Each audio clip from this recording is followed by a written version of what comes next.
नमस्कार, ABP news पर हाजिर हूं मैं रुमाना इसार खान। आगे का एजेंडा देख रहे हैं। इंडिया गठबंधन से जुड़ी इस वक्त की बड़ी खबर। महाराष्ट्र में सीट बंटवारे को लेकर कांग्रेस और शिवसेना के बीच अहम बैठक। ये इस वक्त की बड़ी खबर है जिसके बारे में मैं आपको जानकारी दे रही हूं। इंडिया गठबंधन से जुड़ी बड़ी खबर ये आ रही है कि सीट शेयरिंग फॉर्मूला तय करने के लिए सीट बंटवारे पर कांग्रेस और शिवसेना के बीच बैठक।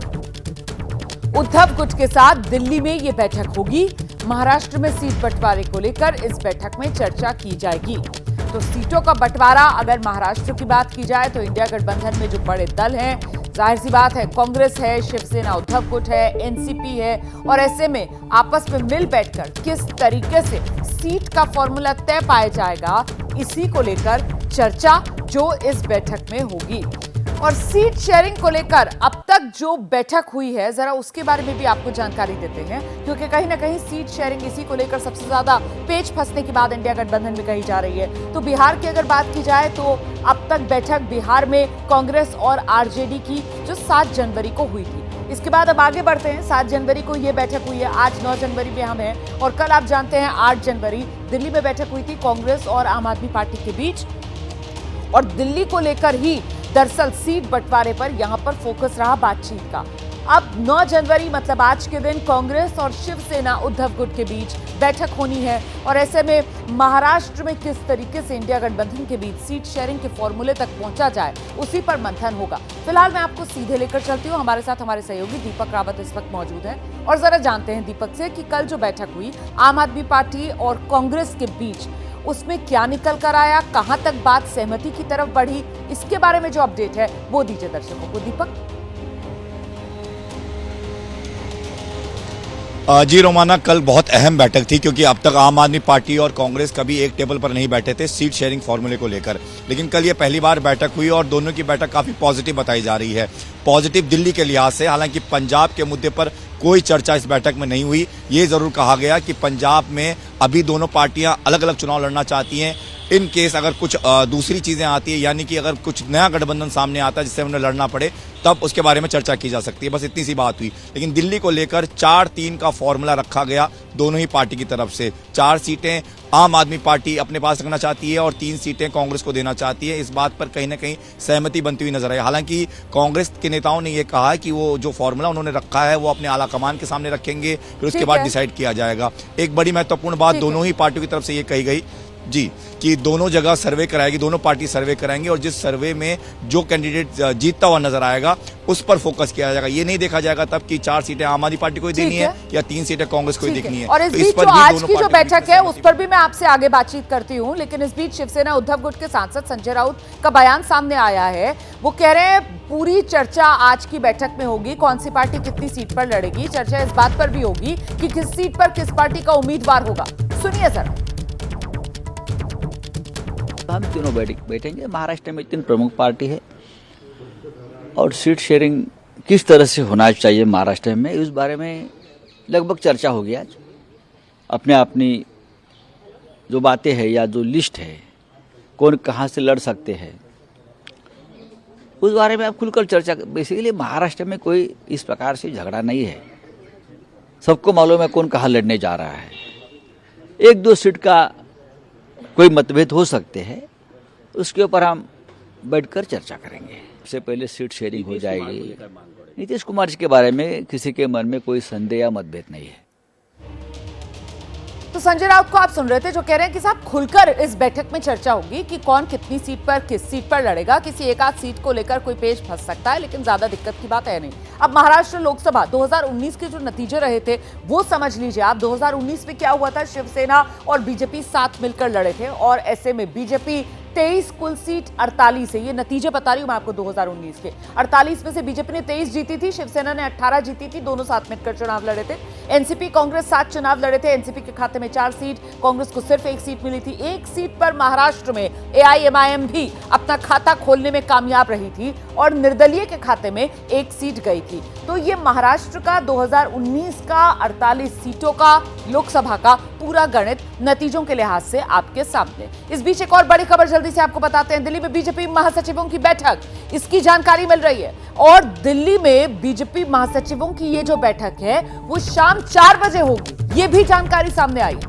तो जगह और समय सामने आ गया है। दिल्ली में बीजेपी के महासचिवों की बैठक होगी शाम 4 बजे। दिल्ली में यह बैठक बुलाई गई है।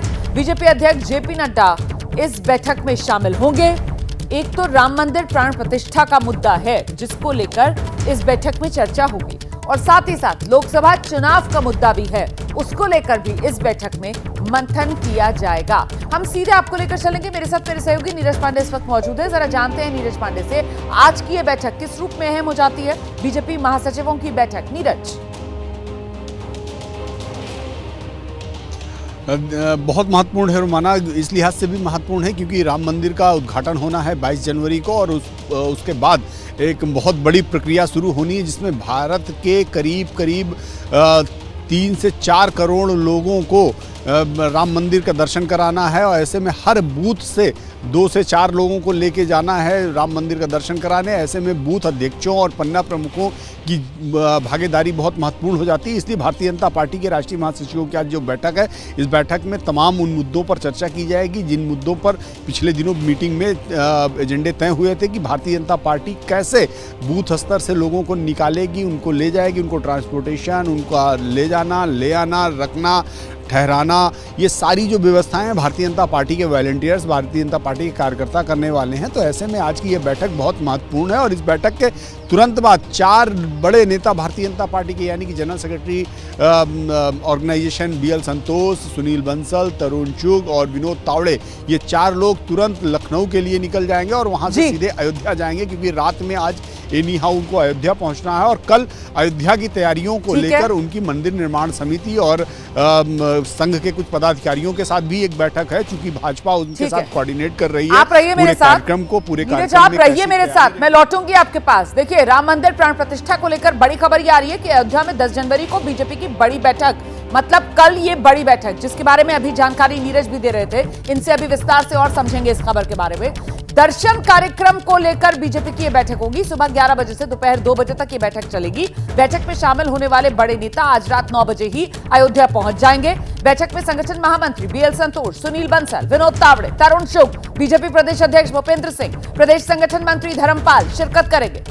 अयोध्या में प्राण प्रतिष्ठा के बाद देश भर से दर्शन के लिए आने वाले श्रद्धालुओं को किसी तरह की असुविधा ना हो, इसको लेकर रणनीति बनाई जाएगी। एक बार फिर से नीरज का रुख करते हैं। यही वो खबर थी जो आप जोड़कर उस वक्त बता रहे थे नीरज, अब जरा विस्तार से इस खबर के बारे में बताइए। जी बिल्कुल रोमाना, यही वो खबर थी कि रात में आज 9 बजे तक पहुंचना है इन चारों नेताओं को अयोध्या, क्योंकि अयोध्या में प्राण प्रतिष्ठा के कार्यक्रम की तैयारियों को लेकर एक बड़ी बैठक है जिसमें संघ के पदाधिकारी भी रहेंगे, चंपत राय भी रहेंगे, भारतीय जनता पार्टी के प्रदेश यूनिट के अध्यक्ष, संगठन मंत्री रहेंगे। तो इनका फोकस क्या रहेगा? मतलब बाद में ये मार्च तक जो बीजेपी की तरफ से फैसिलिटेट किया जाएगा अयोध्या में श्रद्धालुओं को लेकर जाने का कार्यक्रम, उसकी रूपरेखा तय की जाएगी। बिल्कुल वो भी रूपरेखा तय होगी, प्लस 22 जनवरी का जो प्रोग्राम है उसमें भारतीय जनता पार्टी की भूमिका क्या होगी। चूंकि भारतीय जनता पार्टी के सबसे बड़े नेता नरेंद्र मोदी जा रहे हैं और भाजपा के तमाम बड़े लीडर्स वहां मौजूद रहेंगे। देश भर से 7000 से ज़्यादा गेस्ट को बुलाया गया है जिनको रहने ठहराने, उनको प्रोटोकॉल देना, एयरपोर्ट से रिसीव करना, एयरपोर्ट से लेके जाना, उनको कहाँ ठहराया जाएगा, कैसे ले जाया जाएगा, मंदिर में कैसे पहुँचेंगे, बैठने की कैसी व्यवस्था की जाएगी, इन सभी विषयों में लोग लगेंगे। सरकारी अमला जमला जो है वो उतना काफ़ी नहीं होगा, इसलिए माना जा रहा है कि भारतीय जनता पार्टी के तमाम पदाधिकारी और कार्यकर्ता वॉलंटियरी काम करेंगे वहाँ पर, और वो इस पूरी व्यवस्था को सुनिश्चित करेंगे। मेरे ख्याल से इस पूरी व्यवस्था के लिए वॉलंटियर्स के तौर पर तो विश्व हिंदू परिषद के अपने कार्यकर्ता और RSS के अपने कार्यकर्ता, उनकी भी संख्या की कोई कमी नहीं है। खैर, आप नजर बनाकर रखिएगा, आगे जो भी अपडेट होगा आपसे लेंगे। फिलहाल शुक्रिया आपका। राम मंदिर को लेकर एक और बड़ी खबर मैं आपको बताने जा रही हूँ। RSS से जुड़ी ये बड़ी खबर है। अयोध्या को लेकर RSS ने मेगा प्लान बनाया है। 2.5 करोड़, संख्या सुनिए जरा, 2.5 करोड़ श्रद्धालुओं के दर्शन के लिए 24 मार्च की डेडलाइन तय की गई है। इसका मतलब यह कि 24 मार्च तक RSS 2.5 करोड़ श्रद्धालुओं को अयोध्या दर्शन करवाएगा। संघ की तरफ से ये अयोध्या दर्शन करवाए जाएंगे 2.5 करोड़ श्रद्धालुओं को। 26-27 जनवरी से ये जो प्रक्रिया है दर्शन कराने की, ये शुरू हो जाएगी। इस सिलसिले में तैयारियों की समीक्षा करने के लिए आज अयोध्या जाएंगे यूपी के सीएम योगी आदित्यनाथ। सीधे आपको लेकर चलते हैं, मेरे साथ मेरे सहयोगी अभिषेक उपाध्याय इस वक्त मौजूद हैं। जरा अभिषेक से जानते हैं इस खबर के बारे में और डिटेल्स जो सामने निकल कर आ रही हैं। आरएसएस का मेगा प्लान 24 मार्च तक 2.5 करोड़ श्रद्धालुओं को अयोध्या में रामलला के दर्शन करवाने का, क्या है अभिषेक? रोमाना 2.5 करोड़ श्रद्धालु हैं और 24 मार्च की डेडलाइन रखी गई है। और बड़ी बात यह है कि ये श्रद्धालु पूरे देश भर से आएंगे। पूरे देश में आरएसएस के 45 प्रांत है जिनका आरएसएस के अपने स्ट्रक्चर के मुताबिक बंटवारा है। इन 45 प्रांतों से श्रद्धालु आएंगे और संख्या आप देखिए 2.5 करोड़ कितनी ज़्यादा है 24 मार्च के बीच में। और इनको अयोध्या तक लाना, अयोध्या में इनको रुकवाना, ये सारा काम जो है संघ के स्वयंसेवक संभालेंगे। अयोध्या में बाकायदा टेंट सिटी बसाई जा रही है। कई अलग अलग जगहों पर हम देख रहे हैं टेंट सिटी का निर्माण कार्य चल रहा है। इन टेंट सिटीज में इनको ठहराया जाएगा। उसके बाद इनके दर्शन पूजन के लिए भी पूरे प्रबंध किए जाएंगे। और उसके बाद यहाँ से जो मैसेज लेकर के जाना है और जो प्रभु श्री राम का मॉडल, पुस्तकें, उसको उनको आगे पहुंचाना है। तो समझ लीजिए ये एक रिएक्शन, एक चेन रिएक्शन जिसे कह सकते हैं। यहाँ से अयोध्या शुरू होकर के देश के कोने कोने तक संदेश जाए, ये इसकी पूरी तैयारी है। मतलब 26-27 जनवरी से कहा जा रहा है कि ये कार्यक्रम शुरू होगा। 24 मार्च की डेडलाइन खुद आरएसएस की तरफ से रखी गई है। 2.5 करोड़ श्रद्धालुओं की संख्या है, तो ये करीब 60 दिन होता है। और 60 दिन में 2.5 करोड़ लोगों को दर्शन कराने का मतलब ये होता है कि हर दिन लाखों लोगों को दर्शन करवाने होंगे, लाखों लोगों के लिए रोजाना का इंतजाम। इसी वजह से मुख्यमंत्री योगी आदित्यनाथ भी आज पहुंच रहे हैं, इसी को लेकर पूरी तैयारी और मीटिंग्स करने के लिए। अभिषेक, बिल्कुल ये एक बहुत बड़ी वजह है रोमाना, क्योंकि देखिए प्राण प्रतिष्ठा की जो तैयारियां हैं वो अपने अंतिम रूप में हैं। उसके लिए बहुत ज़्यादा परेशान होने की आवश्यकता नहीं। लेकिन ये जो चैलेंज है ये बड़ा चैलेंज है। आपने जो कहा वो सच्चाई है, लाखों आएंगे। ये 3 से 4 लाख के बीच में या उससे भी ज़्यादा हो सकती है। तो उनको अयोध्या लाना और मैंने जो बताया तमाम टेंट सिटीज में ठहराना, दर्शन कराना और उसके बाद यहाँ से तक आना और फिर यहाँ से उनको जाना। तो इसमें कनेक्टिविटी, इंतजाम, खाने पीने की सुविधाएं, कोई अव्यवस्था ना होने पाए, केयास ना हो, इन सब चीज़ों का ध्यान रखना पड़ेगा। तो खुद सीएम योगी आदित्यनाथ यहाँ पर पहुँच रहे हैं और एक एक चीज़ का वो जायजा लेंगे। उसके बाद जो नीरज ने बताया दिल्ली से जो टीम आ रही है बीजेपी के केंद्रीय नेताओं की, वो भी इसमें फाइनल तैयारियों को मुकम्मल करने में अपना योगदान देंगे। बहुत शुक्रिया आपका अभिषेक उपाध्याय इस तमाम जानकारी के लिए। प्रधानमंत्री नरेंद्र मोदी के गुजरात दौरे का आज दूसरा दिन। पीएम मोदी ने गांधीनगर में तिमोर लेस्टे के राष्ट्रपति जोस रामोस होर्टा के साथ द्विपक्षीय बैठक की है। प्रधानमंत्री मोदी आज शाम अहमदाबाद एयरपोर्ट पर यूएई के प्रमुख का स्वागत करेंगे। प्रधानमंत्री मोदी और यूएई के राष्ट्रपति साथ साथ रोड शो भी करेंगे।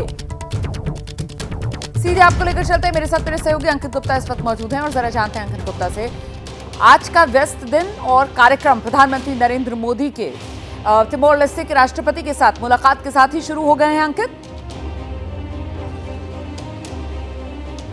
देखिए बिल्कुल वो मुलाकात के साथ शुरू हो गए। इसके अलावा कई और बायलैटरल मीट्स हैं जिसमें जो है जो 5 बड़ी कंपनी है दुनिया भर की, उनके सीईओज के साथ में बैठक है। वो सब तो है ही, लेकिन क्योंकि हम जो बात कर रहे हैं एक अहम मुलाकात की, और वो कौन सी मुलाकात है जिसको लेकर के पूरा अहमदाबाद में इस तरीके से पोस्टर और होर्डिंग्स लगा दिए गए हैं। ये है यूएई के राष्ट्रपति मोहम्मद बिन जायद के साथ में मुलाकात, जो कि मुलाकात भी होनी है, बायलैटरल मीट तो होनी है, रोड शो भी होना है। और इसी वजह से ये तमाम तैयारियां आपको दिख रही हैं। और बात की जाए वाइब्रेंट गुजरात की, तो प्रधानमंत्री तो इसके लिए यहाँ पर पहुंच ही चुके हैं और शाम को जो शेख मोहम्मद बिन जायद हैं जो कि यूएई के राष्ट्रपति है वो यहाँ पर पहुंचेंगे। और जब प्रधानमंत्री जो अहमदाबाद पहुंचते हैं तो हमने देखा है कि यहाँ पर उत्सव का सा नजारा होता है और उसको लेकर के तैयारियां भी शुरू हो गई हैं। हालांकि शाम को करीबन 5 साढ़े 5 बजे के आसपास का वो वक्त है जब प्रधानमंत्री यूएई के राष्ट्रपति के साथ में इन रास्तों से गुजरेंगे और वो गांधीनगर की तरफ बढ़ेंगे जहां पर शाम को बायलैटरल मीट होनी है। लेकिन उससे पहले अहमदाबाद सज धज करके तैयार है एक बार फिर से देश के प्रधानमंत्री गुजरात के बेटे नरेंद्र मोदी का के स्वागत के लिए। और क्योंकि ये स्वागत इस वजह से महत्वपूर्ण हो जाता है क्योंकि यूएई के क्राउन प्रिंस जो यहाँ पर शेख मोहम्मद बिन जायद वो यहाँ पर पहुंचेंगे, तो इस वजह से ये काफी महत्वपूर्ण हो जाता है। और हम बात कर रहे हैं संदेश जो है वो बहुत दूर दूर तक इस रूप में जाएगा, क्योंकि समझना आपको इस बात को होगा कि सिर्फ प्रधानमंत्री स्वागत नहीं करेंगे बल्कि बाकायदा रोड शो दोनों देशों के प्रमुख एक साथ सड़क से जब गुजरेंगे तो जरा सोचिए किस तरीके का उत्सव और उत्साह का सा नजारा होगा यहां गुजरात अहमदाबाद की सड़कों पर। शुक्रिया आपका इस तमाम जानकारी के लिए अंकित गुप्ता। ताजमहल के लिए पूरी दुनिया में मशहूर है आगरा। आगरा में दलित और मुस्लिम दोनों की आबादी काफी है। किसी भी सांसद की जीत और हार में इन दोनों की अहम भूमिका रहती है। आगरा कभी किसी जमाने में कांग्रेस का गढ़ हुआ करता था। 1952 से 1984 तक सिर्फ एक बार यानी 1977 में कांग्रेस हारी, लेकिन फिर बाद के दिनों में यहां बीजेपी और समाजवादी पार्टी का कब्जा रहा है। हालांकि 2009 से लगातार यहां बीजेपी जीत रही है। और अब सवाल है, राम मंदिर आंदोलन के बीच मुस्लिम महिलाओं का क्या कहना है, अब वो सुनिए। चाहे राम मंदिर में हमको उनके कोई इख्तिलाफ नहीं, लेकिन शराब पिए हुए होते हैं बहुत सारे के, जब कोई एक मुसलमान मिलेगा उसके ऊपर जुल्म होने का अंदेशा है। 6 दिसंबर हम हमेशा याद रखेंगे। जब अदालती फैसलों से इतर जज्बातों को शाब्दिक आंच पर उबालने की कोशिश जारी है, तब आगरा के लोगों के मन में राम मंदिर को लेकर क्या विचार है, ये जानने के लिए एबीपी न्यूज के रिपोर्टर श्रीनिवास पहुंचे पीलाखार इलाके में। इस वक्त हम आगरा के पीलाखार इलाके में हैं। सवाल वही है कि आखिर 22 जनवरी को लेकर लोगों में क्या सोचना है और 22 जनवरी के बाद सियासत में राम की एंट्री हो रही है नहीं हो रही है, ये तमाम चीजें। पीलाखार वो इलाका है जो मुस्लिम बहुल है। मुस्लिम महिलाओं ने राम मंदिर को लेकर क्या कहा, वो सुनिए जरा। अच्छा ये बताइए साहिबा जी, अभी जो ये 22 जनवरी को अयोध्या में राम मंदिर का उद्घाटन हो रहा है, तो साहिबा जी इसके बारे में क्या सोचते हैं? क्या सोचते? कुछ नहीं सोचते। अगर उद्घाटन हो रहा तो अच्छी बात है कि कोई चीज़ अगर नहीं बनती है तो उसका उद्घाटन होना चाहिए। आपको क्या लगता है, फर्क पड़ता है कुछ? अच्छी बात है। देखो जो चीज़ है तो सही है। राम का हो या श्याम का हो, दोनों का मतलब एक ही है। कुछ भी कह लो, चाहे अल्लाह कह लो या भगवान कह लो, एक ही बात है। देखो कहते नहीं है ऊपर वाला एक ही है, चाहे वो राम में ले लो चाहे ये अल्लाह में ले लो, ये बात इन्होंने सही कही है। अगर दो अलग अलग होते, भगवान अलग होता, अल्लाह अलग होता, तो अगर दो आसमान होते, एक आसमान क्यों है? इंसान के अंदर एक जैसा ब्लड क्यों है बताओ? एक है ना ऊपर वाला, इसीलिए तो एक जैसा है। जो मंदिर वाला मामला है तो अच्छी बात है, बनेगा मंदिर तो बहुत अच्छी बात है। वहाँ मस्जिद होती थी। अरे मस्जिद होती तो भी कोई बात नहीं थी, और मंदिर बन जाएगा तो क्या हो गया? उसकी पूजा कर ले या नमाज पढ़ ले, है तो सारा का नाम उसी का नाम। जाना तो सबको एक ही जगह मर करके, ऐसा तो नहीं है कि वो अलग जाएंगे और हम अलग जाएंगे। भाई देखो, हिंदू जाति है वो भी इंसान है, मुसलमान जाति है वो भी इंसान है। ये बताइए 22 जनवरी को राम मंदिर का उद्घाटन हो जाएगा, ये तो प्रसन्न नजर आ रही हैं, आप भी तो नहीं दीप जलाएंगे? नहीं, दीप नहीं जलाएंगे, लेकिन अच्छी बात है ना। देखो जो भी हो रहा है हमारे हिसाब से नहीं हो रहा है, ये सब ऊपर वाले के हाथ में है। जिसके भी हक में हो, चाहे मोदी जी करवाएं चाहे कोई और करवाए, हम सबके साथ हैं, मोदी जी के भी साथ। आगरा वो संसदीय क्षेत्र है जिसे दलितों और मुस्लिमों का गढ़ कहा जाता है। मुस्लिमों की तादाद 9% यानी 2,70,000 है। दलितों की तादाद 2,80,000 है। करीब 3.25 लाख वैश्य वोटर हैं। वहीं 1,30,000 के करीब बघेल वोटर हैं। लेकिन आजादी के बाद शुरुआती दिनों में कांग्रेस का गढ़ कहे जाने वाला आगरा पिछले 15 सालों से भगवा किला बन चुका है। 1991, 1996 और 1998 में बीजेपी ने आगरा सीट पर जीत दर्ज की। 1999 और 2004 में समाजवादी पार्टी के टिकट पर राज बब्बर चुनाव जीते। लेकिन 2009 से लगातार आगरा पर बीजेपी का कब्जा है। वहां राम मंदिर के बाद मुस्लिम महिलाओं का रुख क्या होगा, वो जान लीजिए जरा। इस चीज का आपको क्या लग रहा है, चुनाव पे असर होगा कुछ इस तरह का? हाँ, असर तो होगा। जो बातें हो रही हैं, जो मतलब जो क्या कहते हैं, जनता को जो जागरूक हो रही है, डिजिटल इंडिया, ये वो फलाना खाना, ये असर तो होता ही है। जो करता है भैया, जो दिखता है वो बिकता है। वोट देने जाएंगे तो आपके दिमाग में क्या होगा कि ये राशन? हम जिस दिन से जो मोदी जी हम तो वोट उन्हीं को ही दे रहे हैं। क्यों दे रहे हैं? उन्हें क्या कर दिया उन्होंने? कर क्या दिया? सही है, जो सब सही, सबको सही लगता है वो हमको सही लगता है। इतनी सुविधाएं तो करेंगे, राशन दे रहे हैं हमें, और भी हमारे जो भी काम है वो भी हो रहे हैं, तो फिर वोट अब जो भी होगा हम नहीं देंगे ना। तो सामने वाले भी कहेंगे कि आज जितना दे रहे हैं हम उससे ज्यादा देंगे। नहीं, ऐसे कैसे ज्यादा देंगे? हम जो देखते हुए आ रहे हैं उसी के हिसाब से देंगे ना। नूर बानो जी को क्या क्या मिला है? मुझे तो सिलेंडर मिला है फ्री वाला। और राशन वगैरह? राशन मिलता है। 2.5 लाख भी मिल गए? अभी नहीं मिला है, फार्म भरा है मैंने। इज्जत घर तो बहुत पहले बना था, हमारा नहीं, मैं तो अपनी तरफ से बनूँ। मोदी जी हमारे भाईजान है। जब से मोदी जी की सरकार आई इतना किसी ने नहीं करा जितना मोदी जी ने करा। मान लो हम औरतों पे अत्याचार हुआ करता था, कभी कुछ हुआ करता था। 3 तलाक। हाँ, सबसे पहली बात तो ये कि 3 तलाक का मसला उन्होंने जो भी किया अच्छा करा। ये जो कह रही हैं कि मोदी जी बढ़िया काम कर रहे हैं, बढ़िया कर रहा है, ये बात सच है कि ये जो कह रही हैं मोदी जी बढ़िया काम कर रहा है। और चाहे वो कोई भी आ जाए कि 10 दे या 10 की जगह 15 दे, उससे मतलब नहीं बनता है। जो इतने वक्त से हमारे संग खड़ा हुआ है वो मायने रखता है। राम मंदिर का मुद्दा रहेगा? हाँ, तो राम मंदिर का तो रहेगा कुछ लोगों के लिए, जिनके लिए अच्छा हुआ उनके लिए रहेगा, जिनके लिए बेकार हुआ वो उनके लिए नहीं रहेगा। जाहिर है मुस्लिम महिलाओं के बीच नरेंद्र मोदी सरकार के काम का कहीं ज्यादा जिक्र है। मुस्लिमों की एक बड़ी तादाद है जो मंदिर मस्जिद से इतर विकास की बात करती है। इस बीच यूपी के पसमाना मुस्लिम समाज के लोगों ने तय किया है कि 22 जनवरी 2024 को राम मंदिर उद्घाटन के दिन मीट की दुकानें बंद रखेंगे। समाज के लोगों ने उप मुख्यमंत्री ब्रजेश पाठक से मिलकर ज्ञापन सौंपा, लेकिन दूसरी तरफ स्वयंभू मुस्लिम नेता मुसलमानों को राम मंदिर के नाम पर डराने की कोशिश कर रहे हैं।